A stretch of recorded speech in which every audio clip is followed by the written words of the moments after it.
उस मकाम और मर्तबे वाले नहीं हैं, उस पोजीशन वाले नहीं हैं, अल्लती यतनावलु अहलुहा, जिस हैसियत वाले, जिस मकाम व मर्तबा वाले, यतनावलु लेते हैं, कलामल मुलूके, बादशाहों के कलाम को, वन नज़र फ़ी उमूरिहिम, और उन बादशाहों के मामलात पर गौर व फिक्र करते हैं, दखल अंदाज़ी करते हैं।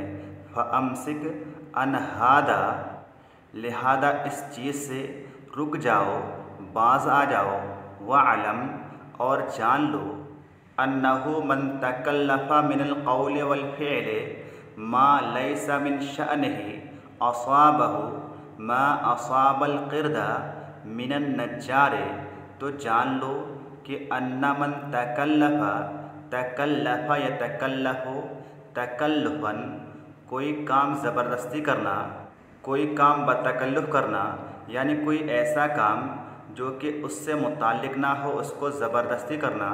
तो जान लो कि अन्नहु मन तकल्लफ़ मिनल क़ौल वल फ़िअल, जो शख्स क़ौल व फ़िअल में से बतकल्लुफ़ अंजाम देगा, ज़बरदस्ती करने की कोशिश करेगा, मा लैसा मिन शअनिही, जो कि उसके लायक नहीं है, जो कि उसके लिए मुनासिब नहीं है, असाबहु, तो ऐसे शख्स को लाहिक़ होगी, उसको हासिल होगी, उसे मिलेगी, मा असाबल क़िरदा मिनन नज्जारे, वह चीज़ जो कि बंदर को लाहिक़ हुई, मिनन नज्जारे, बढ़ई से।